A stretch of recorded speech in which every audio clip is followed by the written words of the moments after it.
Polwan cantik ini dicibir satu kantor karena jatuh cinta pada tukang kuli bangunan. Tapi siapa sangka pria yang diremehkan semua orang itu justru menyelamatkan nyawanya dan mengubah hidupnya selamanya. Namanya Rina, polwan aktif, usia 28 tahun, berdinas di Polsek Kota. Wajahnya cantik, tatapannya tajam, tapi hatinya sunyi. Sehari-hari hidupnya hanya dipenuhi tugas, laporan, dan patroli.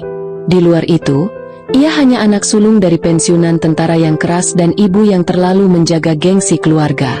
Rina tumbuh jadi perempuan kuat, tapi kesepian. Tak ada tempat curhat, tak ada yang benar-benar tahu isi hatinya. Sampai satu sore yang mengubah segalanya. Waktu itu, ia dan rekan sedang patroli di kawasan pembangunan Pasar Baru. Cuaca mendung, jalanan becek. Saat melintas, terdengar suara teriakan dari arah proyek. Rina refleks berhenti. Seorang pria jatuh dari lantai 2 bangunan, menghantam tumpukan kayu.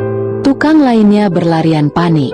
Tanpa pikir panjang, Rina turun dari mobil, melepas topinya, dan berlari ke arah korban.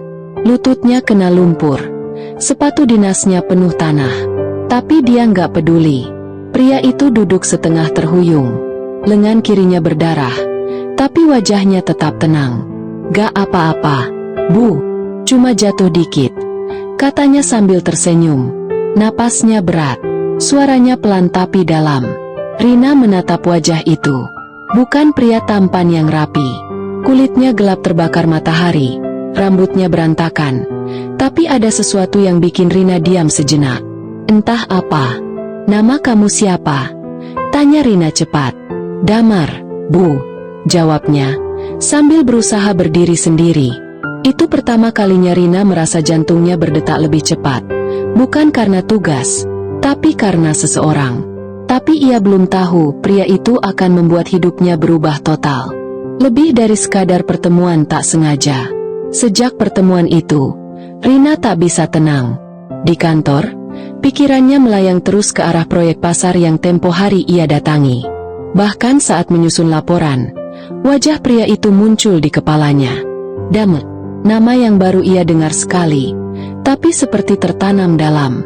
3 hari kemudian, tanpa alasan yang jelas, Rina mengusulkan patroli ke wilayah pembangunan pasar lagi. Rekannya sempat heran, tapi Rina bilang itu bagian dari pengecekan keamanan area publik. Padahal, dalam hati, ia hanya ingin melihat satu orang. Saat sampai di lokasi, Damar sedang mengangkat semen bersama 2 tukang lain. Bajunya lusuh, penuh debu, keringatnya menetes dari pelipis, tapi ekspresinya fokus. Rina diam sejenak di balik mobil, memperhatikannya dari jauh. Detak jantungnya meningkat, dan ia sendiri bingung, kenapa bisa seperti ini? Setelah beberapa saat, Rina beranikan diri mendekat. "Masih kerja keras aja, ya?" sapanya, sedikit kaku. Damar menoleh. Ia tampak terkejut, tapi langsung tersenyum sopan. "Bu Polwan, maksud saya, Mbak Rina ya?" "Iya, namanya juga nyari makan." Rina tertawa kecil, lalu berdiri diam. Canggung, bukan gaya Rina biasanya. Tapi Damar berbeda. Ia nggak memuji, nggak sok akrab, tapi cara dia bicara, jujur dan sederhana, membuat Rina merasa dilihat sebagai manusia, bukan cuma sebagai polisi.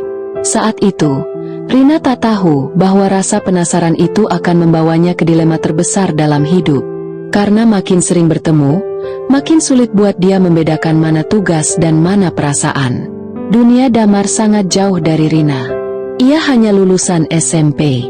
Setiap hari bangun sebelum azan subuh, memasak air untuk ibunya yang lumpuh, lalu menyiapkan bekal sederhana untuk adik perempuannya yang masih SMA. Setelah itu, ia naik sepeda ke proyek bangunan, tempat ia bekerja dari pagi hingga petang, mengangkat pasir, mengaduk semen, menyusun batu bata di bawah terik matahari. Rina tahu semua itu setelah tanpa sengaja mengikutinya diam-diam suatu sore.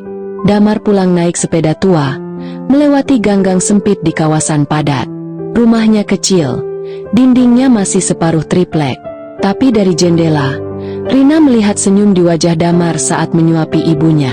Rina pulang dengan perasaan campur aduk. Ia tumbuh di lingkungan aparat. Ayahnya seorang pensiunan perwira yang disiplin dan bangga pada status sosial. Sejak kecil, ia diajarkan untuk bergaul dengan yang setara. Bahkan saat kuliah pun, ibunya selalu mengingatkan, jangan cari pasangan yang bikin kamu turun kelas. Tapi sekarang, justru laki-laki yang katanya tidak setara, itu yang membuatnya ingin tahu lebih dalam. Damar nggak punya gelar, nggak punya rumah mewah, tapi caranya bersikap, cara dia memperlakukan orang di sekitarnya, membuat Rina merasa dilindungi, meski mereka bahkan belum dekat. Di sisi lain, Rina mulai gelisah. Ini perasaan atau hanya simpati? Apa yang sebenarnya dia kejar? Tapi satu hal yang pasti, setiap dia melihat Damar, ada sesuatu dalam dirinya yang hidup, dan ia belum siap menjauh. Perasaan Rina makin tak bisa dibendung. Dia mulai cari-cari alasan agar bisa lewat proyek tempat Damar bekerja. Kadang pura-pura patroli, kadang hanya berhenti untuk tanya keamanan sekitar. Tapi yang sebenarnya ia cari hanya Damar. Awalnya Damar terlihat canggung, tapi perlahan mereka mulai ngobrol lebih panjang. Ngobrol soal cuaca, soal makan siang, bahkan soal hal kecil seperti kenapa Damar lebih suka kopi hitam pahit daripada kopi susu sachet. Rina tertawa, bukan karena lucu, tapi karena nyaman. Sesuatu yang jarang ia rasakan dengan pria manapun. Tapi suasana kantor mulai berubah. Beberapa rekan mulai bisik-bisik. Ada yang sengaja bercanda sinis. Polwan cantik kok suka main ke proyek. Ada yang diselidiki atau disukai, ujar seorang rekan saat istirahat siang, sambil tertawa menyindir. Rina hanya tersenyum kaku, pura-pura tak terganggu. Tapi di dalam, hatinya gelisah. Malamnya, Rina duduk sendiri di balkon rumah dinasnya. Hatinya penuh tanda tanya. Apa yang ia lakukan ini salah? Apa benar dia menyukai Damar? Dan kalau iya, apa dunia akan menerima itu? Di sisi lain, Damar pun merasakan tekanan. Teman-temannya mulai menggoda. Ada yang bilang dia nekat. Ada yang memperingatkan, cewek kayak dia nggak bakal serius sama tukang kayak lo. Damar hanya tersenyum. Tapi senyuman itu perlahan berubah jadi ragu. Rina dan Damar, dua orang dari dunia yang berbeda, mulai merasakan tekanan dari luar. Dan keduanya sadar, kalau hubungan ini diteruskan, akan banyak hal yang harus dikorbankan. Tapi saat rasa mulai tumbuh, siapa yang bisa menahan? Sore itu langit gelap, awan menggantung rendah, udara terasa berat. Rina baru saja selesai apel sore di polsek ketika hujan mulai turun deras. Tapi entah kenapa, pikirannya langsung tertuju ke proyek pembangunan di ujung kota. Hatinya tak tenang. Ia nekat mengarahkan mobil dinas ke sana, sendiri. Begitu tiba, hujan turun makin deras. Genangan sudah mulai menutupi sebagian jalan tanah. Rina melihat beberapa pekerja masih bertahan, menyelesaikan cetakan coran. Dan di sana, berdiri di atas papan licin sambil mengangkat ember semen. Damut, tanpa jas hujan, tanpa helm, Rina membuka pintu mobil dan berlari ke arah proyek. Payungnya hampir terlepas tertiup angin. Suaranya menerobos derasnya hujan. Damar, turun, bahaya. Damar menoleh. Sedetik kemudian, papan pijakannya bergeser. Ia kehilangan keseimbangan. Ember semen terlepas. Tubuhnya miring. Rina menjerit. Tapi sebelum sempat menolong, tiang besi yang terikat di sisi bangunan roboh, mengarah langsung ke tempat Rina berdiri. Damar melompat turun, meski kakinya terkilir. Ia menyeret tubuhnya secepat mungkin. Dan saat tiang itu hampir menimpa, Damar merangkul tubuh Rina dan menjatuhkannya ke tanah, melindungi tubuh kecil Rina dengan seluruh badannya. Tubuh mereka basah kuyup. Napas Damar berat, tapi pelukannya erat, kuat, dan tanpa suara. Rina terguncang, bukan karena hampir celaka, tapi karena untuk pertama kalinya ia tahu, Damar bukan hanya lelaki sederhana. Dia adalah seseorang yang tanpa ragu mempertaruhkan nyawanya demi melindungi dirinya. Setelah semua reda, Damar hanya berkata pelan, "Bu Rina, jangan sering kesini lagi. Saya takut bukan cuma tiang besi yang jatuh, tapi hati saya juga. Dan sejak hari itu, Rina tak bisa lagi membohongi perasaannya. Malam itu, Rina pulang dengan pakaian basah dan lutut lecet. Tapi yang paling terasa luka bukan di tubuhnya, tapi di dalam hatinya. Peristiwa tadi siang terus terulang di kepala. Pelukan Damar, tatapannya, kalimat terakhirnya yang membuat dadanya sesak. Malam makin larut, tapi Rina belum bisa tidur. Ia memandang langit-langit kamar, lalu memberanikan diri membuka percakapan yang sudah lama ia tunda. Ia turun ke ruang tengah, di mana ibunya sedang menonton sinetron sambil merajut. "Bu," ucap Rina pelan. Ibunya menoleh, alisnya langsung naik. "Tumben, kamu mau ngobrol? Ada apa?" Rina menarik napas panjang. "Aku kenal sama seseorang. Dia laki-laki baik, sederhana, kerja di proyek bangunan." Wajah sang ibu langsung berubah. Nadanya jadi tajam. "Maksud kamu dekat sama kuli bangunan?" Rina terdiam. "Rina, kamu polwan. Kamu punya masa depan. Kamu dibesarkan bukan buat hidup susah sama orang yang bahkan sekolahnya aja cuma sampai SMP. Apa kamu lupa siapa ayahmu? Apa kamu lupa harga diri keluarga ini?" Rina menggigit bibirnya. Tapi kali ini ia tak mundur. "Bu, aku nggak nyari orang kaya. Aku cuma nyari orang yang jujur, yang tulus, yang bikin aku ngerasa aman jadi diri sendiri. Dan aku ngerasa itu ada di dia." Sang ibu terdiam sejenak, lalu bangkit dari kursi. "Kamu lebih pilih kuli bangunan daripada orang-orang baik yang pernah ibu kenalin? Kamu mau rusak kariermu, nama baik keluarga ini?" Air mata Rina jatuh, tapi bukan karena takut, melainkan karena terluka. "Maaf, Bu, aku capek hidup cuma buat jaga gengsi. Kali ini, aku cuma pengen bahagia." Dan sejak malam itu, hubungan Rina dengan ibunya tak pernah lagi sama. Ia harus memilih, keluarganya, atau perasaannya yang semakin tumbuh untuk Damar. Setelah kejadian dan pertengkaran dengan ibunya, Rina makin yakin dengan perasaannya. Ia tidak peduli status, tidak peduli omongan orang. Yang penting hatinya tenang. Dan satu-satunya yang bikin tenang adalah Damar. Tapi 2 hari berturut-turut, Damar tak terlihat di proyek. Rina menunggu di dalam mobil patroli. Tak ada sosoknya. Hari ketiga pun sama. Rina mulai gelisah. Ia turun dari mobil dan bertanya ke salah satu tukang. "Oh, Mas Damar udah pindah, Bu. Katanya minta dipindahkan ke proyek gudang di seberang kota." Jantung Rina mencelos. Malamnya, ia memberanikan diri menghubungi nomor Damar. Sekian detik nada tunggu. Akhirnya diangkat. "Halo, Bu Rina. Kenapa kamu pindah proyek, Damar?" Suara di seberang terdengar pelan. "Saya cuma kuli bangunan, Bu. Saya nggak mau ganggu hidup orang yang udah punya jalan bagus. Saya takut jadi beban. Lagian, saya gak pantas." Ucapan itu bikin Rina diam. "Damar, kamu pikir aku cuma main-main?" "Bukan begitu. Tapi, saya nggak punya apa-apa buat dibanggakan. Saya bukan siapa-siapa." Rina menarik napas panjang. Suaranya bergetar. "Aku gak butuh dibanggakan, Dam. Aku cuma butuh seseorang yang bisa aku percaya." Damar terdiam lama. Lalu ia berkata pelan, "Maaf, Bu. Saya gak bisa lanjut begini. Saya harus tahu batas saya." Lalu sambungan terputus.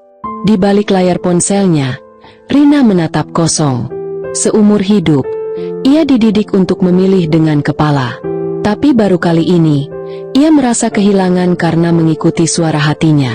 Dan sejak malam itu, Rina tahu ini bukan sekadar tentang cinta, tapi tentang mempertahankan orang yang hampir menyerah karena merasa tak layak. Jam menunjukkan pukul 1.17 dini hari. Rina masih terjaga di atas kasurnya, memandangi ponsel yang tak kunjung berbunyi. Sudah hampir seminggu tak ada kabar dari Damar. Hatinya tak tenang. Ingin menelepon, tapi gengsi menahan. Ingin menghubungi, tapi takut makin dipandang rendah. Tiba-tiba ponselnya berdering. Nomor tak dikenal. Rina langsung angkat. "Halo?" Suara panik terdengar di seberang. Terbata-bata. "Mbak Rina, ini saya, Damar. Maaf ganggu malam-malam. Ibu saya sesak napas, saya udah coba bawa naik motor. Tapi jalan ditutup, saya gak tahu harus gimana." Tanpa banyak tanya, Rina langsung bangkit dari tempat tidur, pakai jaket, ambil kunci mobil, dan lari keluar. Bahkan seragam dinasnya masih belum sempat dilepas. Dalam waktu 15 menit, ia sudah tiba di depan gang rumah Damar. Damar sedang berdiri sambil menggendong ibunya yang terkulai lemah. Nafas sang ibu pendek-pendek, wajahnya pucat. "Ayo cepat masuk. Kita ke rumah sakit sekarang," ujar Rina sambil membantu membuka pintu belakang. Sepanjang perjalanan, Damar menggenggam tangan ibunya sambil terus meminta maaf. Matanya berkaca-kaca. "Ibu, tahan ya Bu. Ini salah saya telat." Rina memperhatikan dari spion tengah. Di sana ia melihat sisi Damar yang tak pernah ia lihat sebelumnya. Lelaki itu terlihat kecil, rapuh, takut kehilangan. Dan untuk pertama kalinya, Damar menangis di depan Rina. Air matanya jatuh perlahan tanpa suara. Sampai di IGD, Rina ikut membantu mengangkat tandu. Ia tak peduli lagi pada seragamnya, tak peduli pada pandangan orang-orang. Yang penting, nyawa ibu Damar selamat. Setelah semuanya reda, Damar duduk di luar ruang IGD. Tubuhnya lelah, bajunya basah keringat, matanya sembab. Ia menatap Rina, pelan berkata, "Makasih ya, kamu satu-satunya yang datang waktu aku benar-benar gak punya siapa-siapa." Dan di malam itu, tanpa mereka sadari, jarak yang selama ini membatasi, mulai runtuh. Setelah malam di rumah sakit itu, semuanya berubah. Damar tak lagi berusaha menjauh, dan Rina tak lagi sembunyi di balik alasan dinas. Meski tanpa kata-kata pasti, kedekatan mereka tumbuh pelan tapi dalam. Tak ada status, tak ada pengakuan, tapi ada rasa yang makin sulit ditepis. Damar mulai rutin menghubungi Rina. Bukan obrolan romantis, tapi hal-hal sepele. "Hari ini hujan, jangan lupa bawa jas hujan." Atau, "Tadi aku lewat pos polisi, lihat kamu lagi duduk, senyummu gak kelihatan capek." Sederhana, tapi justru di situ Rina merasa diperhatikan.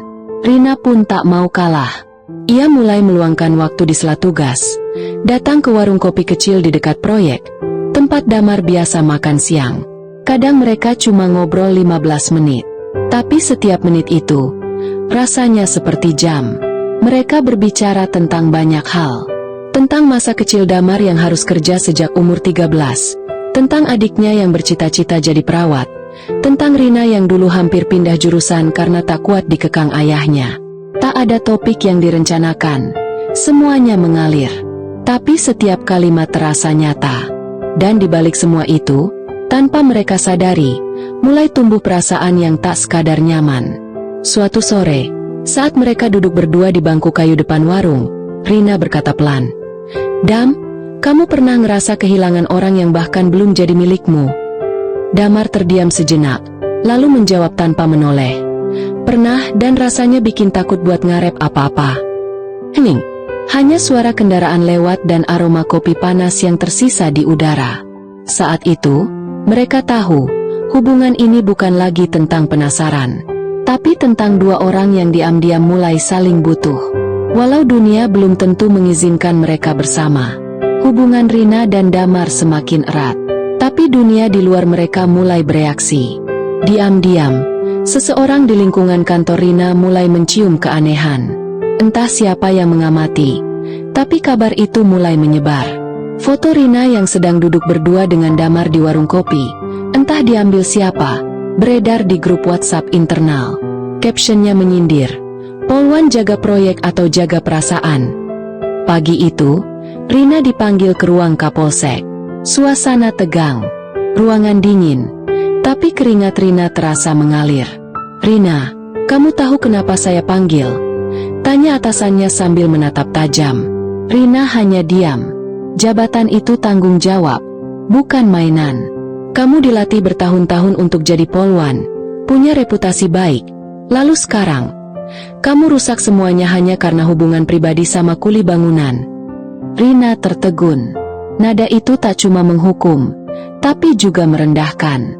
Saya nggak larang kamu dekat dengan siapapun, tapi kamu harus tahu batas. Kalau hubungan ini terus berlanjut dan jadi bahan gosip, citra kita bisa hancur. Siap-siap aja mutasi, atau bahkan pencopotan jabatan. Rina keluar dari ruangan itu dengan langkah gontai. Dunia yang selama ini ia perjuangkan, kini berbalik menekan. Malamnya, Rina bertemu Damar. Mereka duduk berdua di teras rumah kecil milik Damar. Rina menatapnya lelah. Kalau aku lanjut, aku mungkin kehilangan semua yang udah aku capai. Damar menunduk. Kalau kamu mundur, kamu kehilangan aku. Tak ada tangisan, tak ada pelukan. Hanya dua manusia yang saling menatap, dengan perasaan yang tak bisa dibohongi, tapi juga tak tahu harus bertahan sampai sejauh mana. Dan malam itu, untuk pertama kalinya, Rina bertanya pada dirinya sendiri, sebenarnya apa arti cinta, kalau dunia terus menolak? Sore itu Rina baru saja selesai piket di pos lalu lintas ketika seorang gadis remaja datang menghampiri. Berhijab sederhana, membawa kantong plastik berisi gorengan, dan wajahnya gugup tapi nekat. "Mbak Rina?" tanyanya pelan. Rina mengangguk, sedikit bingung. "Iya, saya. Kamu siapa?" Gadis itu menunduk sopan. "Saya Rini, adiknya Mas Damar." Seketika Rina terdiam. Ia tak menyangka akan bertemu adik Damar langsung. Belum sempat banyak bertanya, Rini langsung bicara. "Mbak maaf, saya tahu mungkin gak sopan. Tapi saya cuma mau bilang, tolong jangan tinggalin Mas Damar." Rina terperangah. "Kenapa kamu ngomong gitu?" Rini menatap Rina dengan mata berkaca-kaca. "Karena saya belum pernah lihat Mas Damar sebahagia ini. Mbak, dulu dia kerja kayak gak punya arah. Pulang kerja diam aja. Makan kadang cuma 2 kali sehari. Tapi sejak deket sama Mbak, dia jadi ceria, sering ketawa, bahkan mulai nabung buat beli motor. Saya gak ngerti hubungan kalian apa, tapi saya tahu satu hal, Mas Damar jadi lebih hidup karena Mbak." Rina tak mampu menjawab. Kata-kata itu begitu jujur, datang dari seseorang yang tahu Damar lebih dalam daripada siapapun. Suara Rini tulus, polos, tanpa kepentingan. Rini lalu menyodorkan plastik gorengan. "Ini ibu yang nitip. Katanya buat Mbak. Maaf kalau sederhana." Rina menerimanya dengan tangan gemetar. Tak ada pelukan, tak ada ucapan terima kasih yang panjang. Tapi sore itu, Rina merasa diterima bukan karena seragamnya, tapi karena dirinya sebagai manusia. Dan sejak momen itu, satu hal menjadi lebih jelas bagi Rina, cinta ini layak diperjuangkan. Bukan karena status, bukan karena simpati, tapi karena ada jiwa-jiwa kecil yang ikut menggantungkan harapan di dalamnya. Hari itu, semua terasa biasa, sampai tiba-tiba telepon Rina tak berhenti berdering. Grup WhatsApp kantor ribut. Beberapa pesan langsung masuk ke DM Instagramnya. Screenshot, link, dan sebuah video. Tangan Rina gemetar saat membukanya. Itu video dirinya dan Damar duduk berdua di warung kopi, tertawa. Satu momen ketika Rina menyentuh lengan Damar sambil bercanda. Diambil diam-diam dari kejauhan. Angle-nya miring, tapi cukup jelas. Judul videonya ditambahi kalimat sarkas, "Polwan jaga keamanan atau jagain tukang?" Dalam hitungan jam, video itu viral di kalangan internal. Beberapa akun gosip lokal mulai membagikannya. Kolom komentar dipenuhi cibiran. "Seragam gak jadi jaminan harga diri. Polwan kok murahan. Kurang laki-laki keren apa sih di institusi?" Rina menatap layar ponselnya kosong. Dunia seperti menelanjanginya tanpa ampun. Di kantor, beberapa rekan hanya menatap sinis. Ada yang pura-pura peduli tapi malah menekan. "Mending kamu klarifikasi deh, Rin, biar gak makin jelek citranya." Rina pulang dengan kepala penuh. Di rumah, ibunya duduk di ruang tamu, memegang ponsel yang sama. Wajahnya penuh kemarahan. Tapi kali ini, Rina tak ingin menjelaskan apapun. Malam itu, Rina menemui Damar. Ia temukan pria itu duduk sendiri di depan rumah, menunduk. "Aku tahu soal videonya," ujar Damar pelan. "Maaf ya, harusnya aku gak deket-deket kamu dari awal." Rina menatapnya tajam. "Damar, kamu gak salah. Kita gak salah. Yang salah itu, orang-orang yang pikir cinta harus diukur dari dompet dan gelar." Damar tak membalas, tapi air matanya mulai jatuh. Rina duduk di sampingnya, menatap jalan yang sepi. "Aku gak malu deket kamu. Aku cuma malu karena hidup di dunia yang gak ngerti arti ketulusan." Dan malam itu, meski dunia mempermalukan mereka tetap duduk berdampingan di tengah gelap dengan genggaman yang justru makin kuat. Damar tahu, ia bukan lelaki hebat.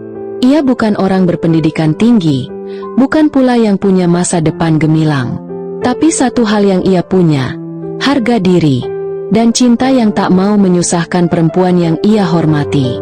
Setelah video mereka viral, Damar menyadari satu hal, jika ingin tetap ada di sisi Rina, ia harus berubah. Bukan demi gengsi, tapi demi dirinya sendiri. Diam-diam, Damar mulai mengikuti pelatihan tukang bersertifikat. Ia pulang larut malam, tetap kerja dari pagi, dan tiap malam mengisi buku catatan kecil, belajar manajemen proyek, belajar hitung kebutuhan bahan bangunan, bahkan mulai belajar pakai komputer lewat warnet. Rina tahu soal itu, tapi tak pernah ikut campur. Ia hanya mendukung dari jauh, mengirimkan buku, membelikan alat ukur baru, dan kadang menyelipkan vitamin ke dalam kantong bajunya. Bulan demi bulan berlalu. Damar mulai menerima proyek kecil-kecilan sendiri. Pagar rumah, dapur sederhana, bahkan satu kali dipercaya renovasi musala kecil di gang padat.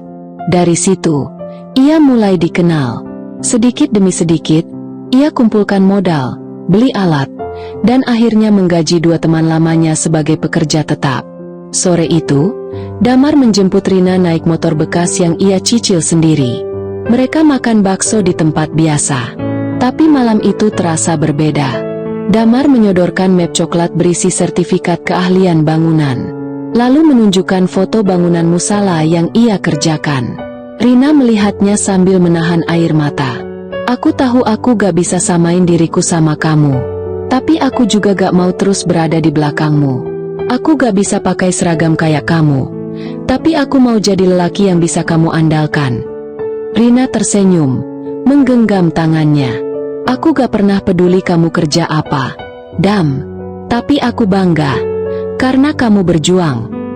Dan malam itu, Rina sadar, ia tidak salah memilih. Karena cinta yang tulus, akan selalu diikuti keberanian untuk tumbuh bersama. Hari itu Damar kelihatan lebih sibuk dari biasanya. Beberapa tukang terlihat mondar-mandir di proyek bangunan rumah milik salah satu klien barunya. Tapi entah kenapa, ia sendiri yang naik ke atap, mengecek besi cor, memastikan semua rapi. Padahal biasanya ia sudah cukup percaya pada timnya. Rina datang tanpa rencana. Hanya ingin mampir sebentar untuk lihat hasil kerja Damar yang katanya mulai berkembang. Ia mengenakan pakaian santai, bukan seragam, dan hanya membawa minuman dingin untuk Damar. Sampai di lokasi, suasananya agak aneh. Beberapa tukang terlihat senyum-senyum. Salah satu dari mereka menyapa, "Bu Rina, coba ke dalam, Mas Damar nungguin di pojok belakang." Rina menuruti, meski heran.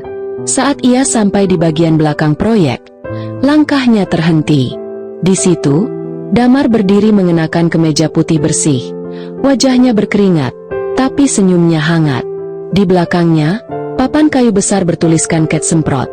"Kalau bangun rumah butuh fondasi, aku cuma butuh kamu buat bangun masa depan." Damar berlutut. Dari saku celananya yang berdebu, ia keluarkan kotak kecil berisi cincin perak sederhana. Tak mewah, tapi bersih, berkilau, dan dibeli dari keringatnya sendiri. "Rina, maukah kamu hidup susah sama aku dulu, sebelum nanti kita hidup enak bareng? Mungkin gak sekarang, mungkin masih jauh. Tapi aku janji, aku bakal terus berjuang selama kamu di sampingku." Rina terdiam. Matanya berkaca-kaca. Beberapa tukang mulai bersorak pelan dari kejauhan, sambil tersenyum-senyum geli. Lalu Rina mengangguk. Air matanya jatuh, tapi senyumnya tulus. Aku gak peduli seberapa susah nanti, Dam. Yang penting kita hadapin bareng. Damar berdiri, menyematkan cincin itu dengan tangan gemetar. Pelukannya kuat, nyata, dan penuh rasa aman. Dan hari itu, di tengah debu, semen, dan suara gergaji, sebuah janji sederhana terucap. Bukan di restoran mewah, bukan di taman romantis, tapi di tempat di mana cinta mereka tumbuh, di tengah keringat dan kerja keras. 2 tahun telah berlalu sejak lamaran itu. Banyak hal berubah, tapi juga banyak yang tetap. Rina masih bertugas sebagai polwan, dengan pangkat yang kini naik 1 tingkat. Ia makin disegani, bukan hanya karena ketegasannya, tapi juga karena sikapnya yang manusiawi, dan keberaniannya memilih jalan hidup yang tak biasa. Damar, usahanya berkembang. Ia tak lagi hanya dikenal sebagai tukang bangunan, tapi sekarang sudah membuka jasa renovasi dan pembangunan rumah kecil-kecilan. Pekerjanya 8 orang, semua ia rekrut dari kampung sekitar. Ia tak hanya membangun rumah, tapi juga memberi harapan bagi orang-orang kecil yang dulunya bernasib sama seperti dirinya. Mereka tinggal di rumah sederhana di pinggir kota. Tidak mewah, tapi hangat. Setiap pagi, Damar menyiapkan teh hangat untuk Rina sebelum dinas. Dan setiap sore, Rina pulang dengan wajah lelah tapi bahagia, karena tahu ia pulang ke tempat yang benar. Orang tua Rina perlahan mulai menerima. Butuh waktu, butuh luka, tapi akhirnya mereka melihat sendiri bagaimana Damar memperlakukan putrinya. Bukan dengan kemewahan, tapi dengan tanggung jawab dan rasa hormat. Kadang mereka duduk berdua di teras rumah, menatap langit senja sambil membicarakan masa lalu. Rina akan berkata, "Kalau waktu itu aku dengerin orang lain, mungkin sekarang aku tetap duduk di rumah dinas, sendirian." Dan Damar akan menimpali, "Kalau waktu itu aku nyerah, aku gak akan pernah tahu rasanya dicintai tanpa syarat." Mereka tak sempurna, masih ada hari-hari sulit, tapi mereka kuat, karena cinta mereka berdiri bukan di atas kemewahan, tapi di atas perjuangan. Dari kisah Rina dan Damar, kita belajar bahwa cinta sejati bukan tentang status, gelar, atau apa kata orang, tapi tentang keberanian untuk saling menerima dan berjuang bersama. Ketulusan, rasa hormat, dan keberanian melawan tekanan sosial jauh lebih berharga daripada penampilan luar. Karena pada akhirnya, kebahagiaan sejati datang dari hati yang merasa dihargai dan dicintai, bukan dari hidup yang terlihat sempurna di mata orang lain. Terima kasih sahabat setiaku yang sudah menonton. Jangan lupa subscribe dan like-nya ya. Wassalamualaikum warahmatullahi wabarakatuh.